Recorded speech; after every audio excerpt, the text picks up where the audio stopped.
Welcome to Tea and Talk. I'm your host, Olivia Boughton. Today I'm joined by my friend and musical colleague, Alastair Stout. Alastair, thank you for being here with me today. Thank you, Olivia. It's a pleasure to be here. So before we get to talking too much, I want to introduce our tea set. So today's tea set is also one that is on loan. I've had a couple on my show that have been on loan from various people.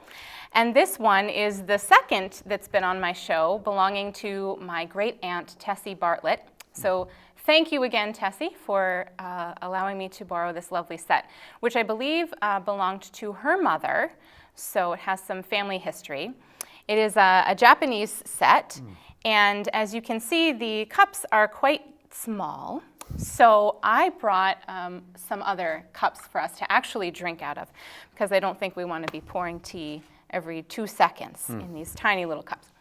So the additional teacups are also Japanese, so we have sort of a theme going there. But the tea today is one that you brought along.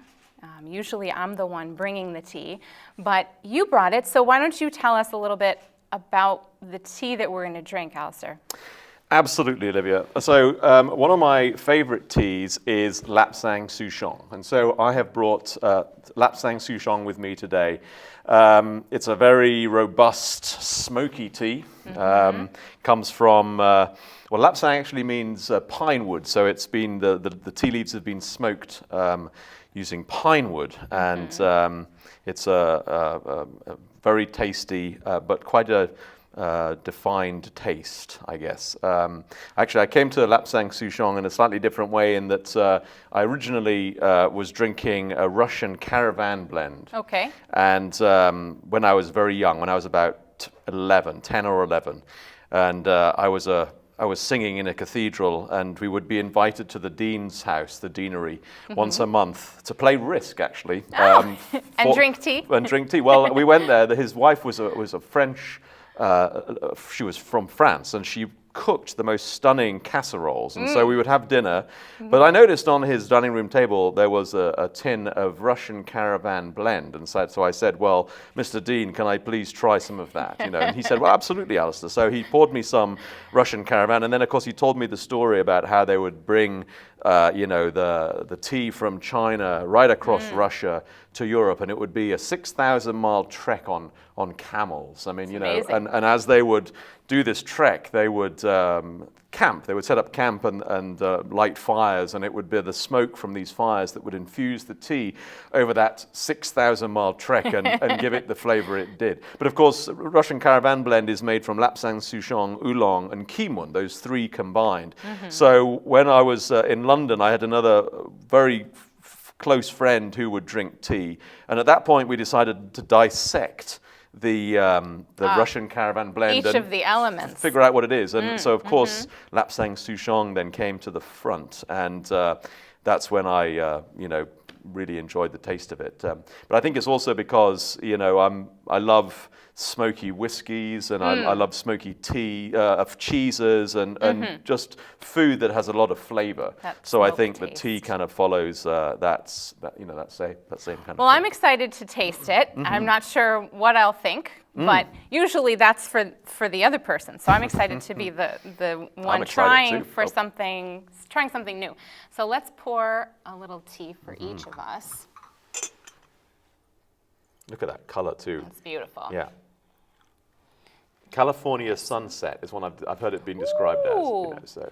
But it's just golden. Lovely. I mean, beautiful, isn't it? Yeah, yeah. Beautiful. Yeah, and of course, usually milk would cut, the intensity of it. So I'm going to taste it before I put anything in. Right. I don't put any tea, any milk or sugar in my in my hot drinks, but yeah. Let's see.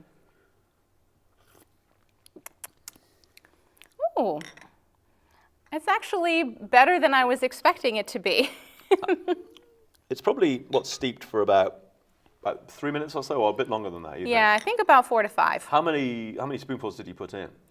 I put in 3 into a pot that is maybe about a 20-ounce teapot. Yep. Yeah. So, I mean, is it a little light? I would say it's just a little on the light side. I mean, we could let it steep a little more, and then have another shot at it. But I mean, All right. certainly, you get the idea of. Yeah, I mean the smokiness is smokiness. coming right out. You know. So But, I'm not going it's to do quite any nice, milk in there. I'm just going to put a little The other thing cube is of that sugar. it's not that sour though a taste, is it? No, it's Right. not. I mean, No. there's definitely a. So people often say honey is the way to go rather than just regular sugar. But I found that it. Yeah, I don't think it. Yeah, I think that's got quite a mellow edge to it actually. So yeah. Yeah, that's interesting that you say mellow because I think I was anticipating that it would be much more pungent. Right. You know, almost like an Irish breakfast tea, which is quite. Bitter. I mean, it can be quite bitter. Right, has a bite to back it. end Yeah. of bitterness. Yeah. I expected that, and actually, I like Irish breakfast tea. I drink that often. Right. So this is much smoother than that. So I am pleasantly surprised outstanding, by Olivia. that. So I'm thank glad- you for this introduction. Absolutely, it's my pleasure. But let me just take another sip and just make sure that. So something is a good- something for our viewers to test out too. Go get some Lapsang Souchong and try it out. So Alastair, tell me a little bit about your childhood, if you will. You kind of alluded to that a little bit in your introduction to the tea, in that you sang in boys' choir, but of course you grew up in England.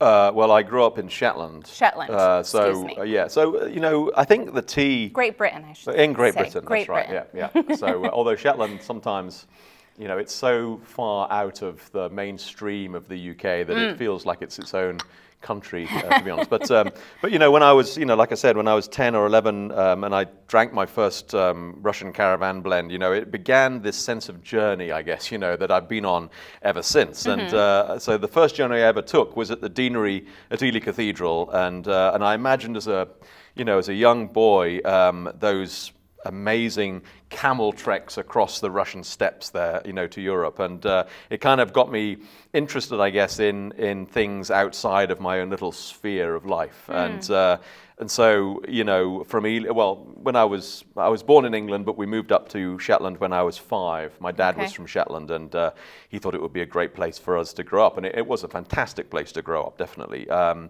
it's 200 miles north of Scotland, in the middle of the North Sea, closer to Norway than it is the UK.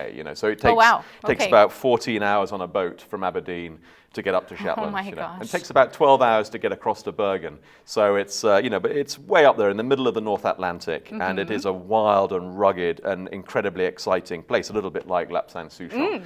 It's got a ruggedness to it that as a little boy, growing up, it spurred on my imagination, and so a very easy place to write music and to focus on passions, So, and then when I was after Ely, I went to Edinburgh to do some high school years in Edinburgh, and then I went to London to study, and then of course I came over to the US when I was 26 to Pennsylvania, and then recently up to Vermont. So but anyway, it was that taste and the color and the smell of Lapsang Souchong that got me interested, not just in teas, but in musical things too. I think I love food that's strong and tasty, and I like music that is strong and tasty, And I think some of the finest things to come out of Russia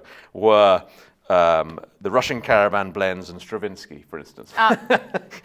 Two perfect things. Yeah, and Stravinsky is a bit like tea in that, he's very defined in his style. So, you'll immediately know it's Stravinsky. And the best thing about that is that even when he took up other styles, 12-tone and neoclassical styles, it was still pure Stravinsky, And I think, same thing with a really good Lapsang Souchong. It's never going to lie.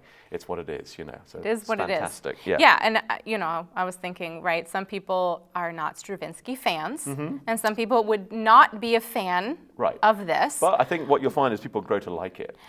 Yes, but it's like once you understand it more. Absolutely, right. And actually the picture that you painted of caravans going across all these miles, it's really kind of a romantic idea, right? It absolutely is. I mean, you know, like storybook kind of. You know. I think, you know, you've got strange beasts, you've got camels, you know, you've Right. got distance, Right. You've got campfires, you've got things that transform. So Yes. you've basically got, you know, regular tea that over this 6,000-mile trek gets transformed into something that's quite stunningly amazing. Which is kind of a metaphor for life in a way, right? It should be. Right, I mean, as we travel on. we hope it to be. We hope it to be, Right. yes. And you strive for that to be the case, I would hope, you know, absolutely. And certainly I've tried to do that myself in, you know, in my travels and in my music and to push things and to explore the unexpected and the unexplained and to trying to come, you know, to terms with it, you know. But way back when I was 21 in 1995, my father passed away really suddenly, and he was 48. He was quite young, and but he had been captain with the Merchant Navy and had traveled all over the world. And I think when that happened, I thought to myself, you know, when I reach the age of 48, which I've reached, you know, I want to have also traveled and explored and seen, you know, and so even though it was a very traumatic and awful event, you know, it kind of opened up a door, I guess, you know, to pursue passions, you know, and whether I'd have really got up and done that if that hadn't have happened, I don't know. So, so no, I think travel and to see things and to open your eyes and ears is really important, and especially as a musician, as a composer, I don't think you can really write, you know, music without having that kind of experience, and for all your senses, you know, to really just, you know, explore and explode the senses out. And I think that's where really good music comes from. And, you know, you can see that in all those big composers that had really defined styles, like Stravinsky and like Messiaen and like Debussy. And, you know, you immediately know that that's who it is. Yes. And it's, again, just like a really good Lapsang Souchong. You know where you're coming from, you know. Yeah. So yeah, so yeah, I was in Ely as a chorister for 4 years, which was an amazing experience. You know, as a young boy from the age of 10 to 14, we would sing this incredible repertoire every day in the cathedral. Looking back at it, you wonder how on earth you did it, because my brain certainly does not soak up material like it did back then. But we were singing amazing music, you know, on a daily basis, and I think subconsciously that certainly. You know, planted a seed, I guess, you know, to then go and develop music and do what I wanted to do, you know. So then, and after that, I went on to study music in London and had 8 wonderful years in London, writing and playing and meeting people, you know, and also just recitaling around the UK and touring abroad, this kind of thing. I mean, it was a great experience to understand the business of music and to, you know, be aware of what it takes, not just having the ability to play and write, but to have the thick skin, I guess, to, you know, to endure it and just to pursue and to keep the level, you know, keep going, you know. Yes. So. And then after finishing in London, a friend of mine was an organist in Akron, Ohio, and I didn't quite know what the next step would be. So he said, well, come and do some concerts. So off I went to Akron via Pittsburgh, landed in Pittsburgh, went off to Akron and played and thought it would be fun to travel around the US for 5 years or so and explore. And then, of course, 22 years later, you know, still here and having a fantastic time in the US, you know, which certainly has many opportunities that I don't think would have presented themselves had I stayed, you know, in the UK. You know, so no, it's been a wonderful experience, and I think if I'd have known how much fun I was going to have in the US, I probably wouldn't have done 8 years in London. I would have probably done an undergraduate degree and come straight over and got on with it. You know, but the US, I think, is just, you know, as everybody knows, it's a vast and stunning continent. And what I really appreciate, perhaps because you know, I grew up in Shetland, which is an island where you're never more than 3 miles from the sea, you know, to suddenly have a land where you can drive for days, you know, and still not get to the other side. But in the process of getting to the other side, you journey through landscapes that are just surreal in how they differ. You know, Yes. and I really appreciate that. When we were living in Pittsburgh, we would drive down to friends in Tucson, and you know, traveling down through those Very different mid-states. landscapes. Oh my goodness! Yes. But you know, fantastic to see those changes as you went through the mid-states and then down into the southwest. Right. And spent many summers over in the south west and just the west coast exploring. I think I probably hit about 42 of the states in the U.S. Done a lot of travel around, you know, so wonderful and That's very impressive. inspirational. Yeah, That's very impressive. 42 absolutely. states. So, but very inspirational, and all these different sights and sounds and smells, even, you know, all combine into producing music. I was just going to ask you how that has influenced your writing.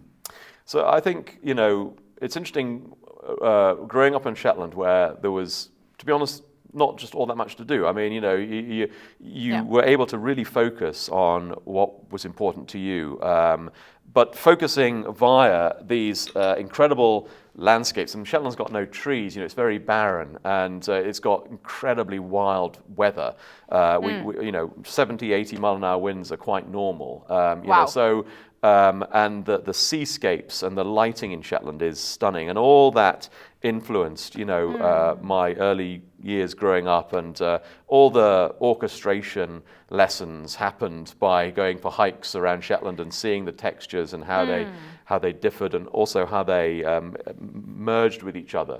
You know, and when I went away to college in London, I saw exactly that same texture and technique and sound world in the music of Stravinsky and Debussy and all that era, and it was wonderful to transpose it from that wild landscape of Shetland into the scores that I saw in the libraries, you know, in London. And so also going down to the southwest to you know, hiking around Zion and Bryce and those wonderful national parks, you know.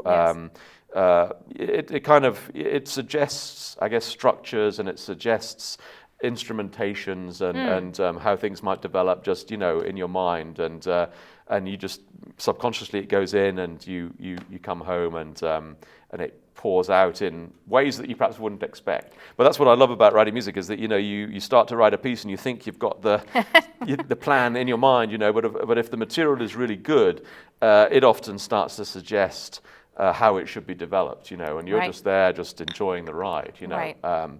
Like a conduit for that. Absolutely, you know, it's like, well, Stravinsky said when he wrote The Rite of Spring that, you know, he was the vessel through which the Sacra passed, you know. And I mean, obviously, I'm not in any way Stravinsky, but I mean, you know, you can follow that kind of mentality and that thought process, you know, when you're writing music. And also in paintings, you know, one of my favorite painters is Francis Bacon, British, you know, contemporary painter, and there's some wonderful interviews with Francis Bacon about, again, just you know, these initial subjects totally transforming and changing from what he initially imagined, and that's actually where the genius of the picture begins, is when it takes control. You know, and you just become you're not trying to force it to be something that you have imagined or that you want it to be, but you're letting the art, whether it's, you know, visual art or musical art, be whatever it's meant to be. Forcing it is often where you become really frustrated, and where writer's block, I think, begins. And but the thing about it is, you have to trust in it to let it.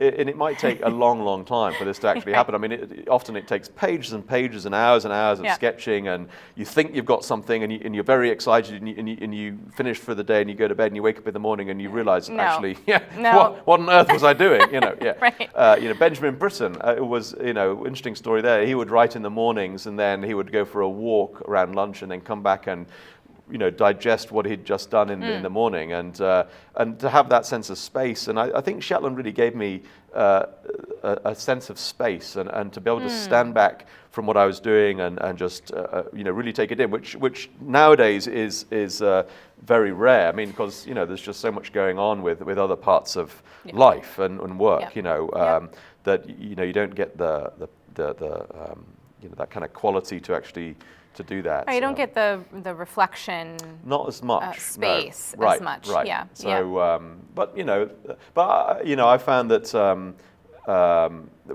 writing has not necessarily sped up, but I mean, in some respects, I like having the distraction now because, sometimes the music doesn't need quite as much kind of thought. I mean, it's not quite the right way to say it, but it's spontaneity. I guess that's what I'm coming to. I mean, it's good for that spontaneity to also infect the music. Sometimes the music can become too much of your mind. I mean, too complicated, and it's nice just to have something else going on.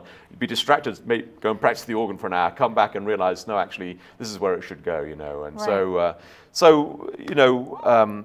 I'm very fortunate to have a wonderful team here in Rutland at Grace Church, and we can do lots and lots of wonderful music that influences my own music, and I think as a composer, it's a really good training to come to a job like the one at Grace, or really in any church. So you're not just trained in organ and choral music, but your mind is much more open to all different genres of music. Right. And I think that's really important.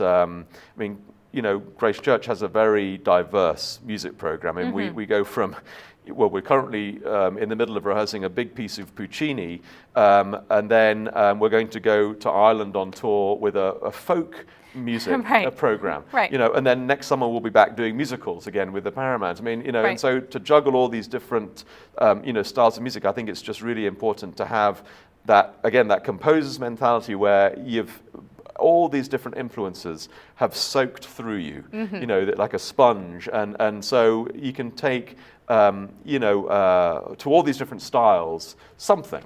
Yes, And I think if I was just trained in organ and I would not be able to do that. And so I do appreciate having this more rounded approach to music, I guess. How old were you when you wrote your first piece of music? Well, it was when I was at Ely as a chorister, and the director of music at that time was a man called Arthur Wills. And Arthur Wills was an extraordinary teacher and music director. He was a fantastic organist, very imposing. He was about 6'5", huge. Oh my goodness. And big guy. And me as a little boy, I went into that room for my voice trial, and there was this huge a giant man, and there was the dean, totally clad in a black robe. Not intimidating at all. Terrifying, right? And so, but Arthur Wills was remarkable in that there again was a soul that just enjoyed the extremes. He was a lapsang souchong in a 6'5" man, and his music was fiery and adventurous and discordant and dramatic. And I remember when we would process into the cathedral on Sunday mornings to start rehearsing at about 7:30 in the morning, he would already be at the organ practicing the voluntaries. And I mean, you're talking about the richest, loudest French organ music, And so as a little boy from Shetland, I mean, this was just an extraordinary sound. I mean, amazing. It was like waking up in Shetland and hearing the seals barking on the beaches and the seagulls screeching in the caves and echoing. I mean, it was the same sounds in that huge cathedral that I heard, on the seashores of Shetland, And so Arthur Wills, his music was a huge influence on me wanting to, play the organ, but also write music. And so I wrote very Arthur Wills sounding music. I see.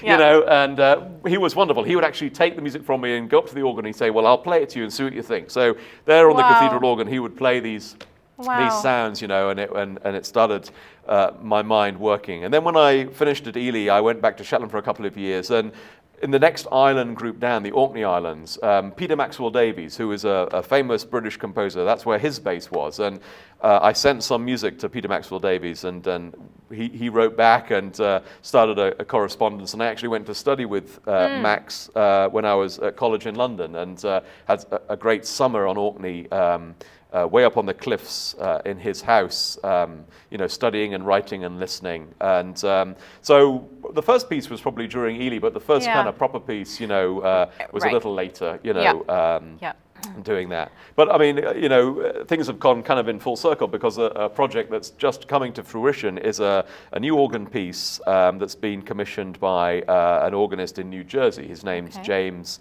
Hicks, a wonderful composer, and he's currently doing a series of Nordic CDs, based music from all over the kind of northern regions of the world. And he's just got to the Orkney, Shetland, and Scandinavian regions. And he asked in 2022 for a new organ piece to celebrate Shetland. So I've written this piece based on the skylark, which is a wonderful little bird that nests in the Shetland heather and has a very exaggerated movements and sounds and gestures. And so he's actually coming to Rutland in April to give the first performance of the piece. And as soon as he's finished here at Grace Church, he's going across to Norway, way above the Arctic Circle, to a place called Boughton Cathedral, and he's going to record my piece and the Orkney and Scandinavian composers up there. So it's going to be a lot of fun. But I hope people in Rutland might be interested to come and hear him give the first performance of this little Skylark Variations piece in Grace in April. So that's wonderful. Well, congratulations on that. Absolutely. Well,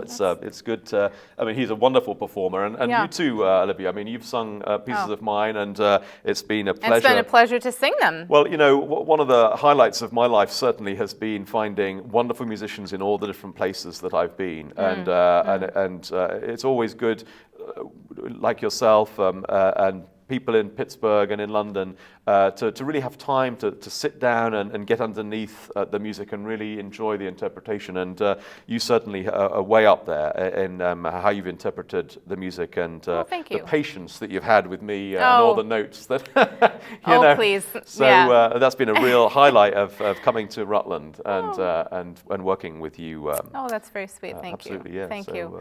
So on that same little note, we're winding down already because time just flies. I like to ask my guests what they love about living here, right? So you've talked a little bit about Rutland throughout, but you've lived in many other places. You've traveled lots of places. So what is it about this area, being in Rutland, that you love? Well, Rutland and Vermont generally is not that too far removed from actually growing up in Shetland, to be honest. I mean, the weather is not that different. The people certainly, and the little hamlets, that you find around the area, it reminds me very much of growing up in Shetland. We enjoy going out. Before COVID, we enjoyed going out to Teignmouth and the folk music and the dancing, and same thing happened in Shetland at the local village hall. The communities would get together, and to get through these long, dark winters, there was a sense of community that you do not find in other places.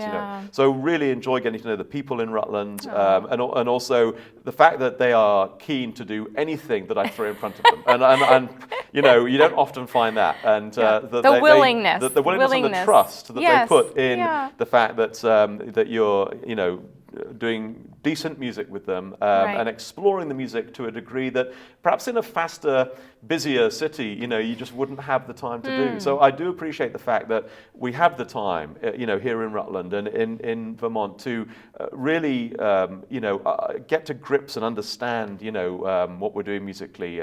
And with the talent that, again, just Vermont attracts just really fantastic musicians.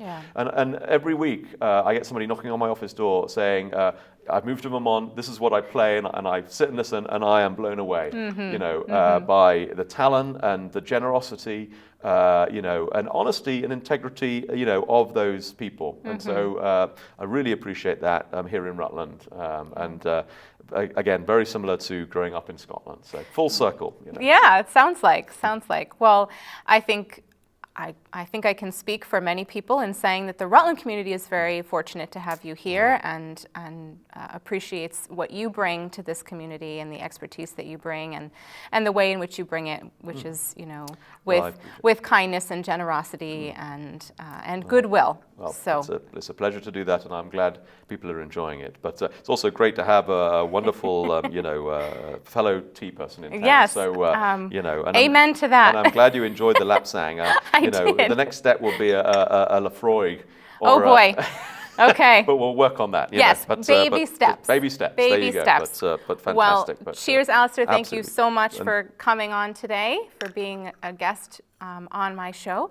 And thank you to all of you for watching. And we'll see you next time on Tea and Talk. Thank you, Olivia. It's my pleasure. Cheers. Absolutely. My final sip.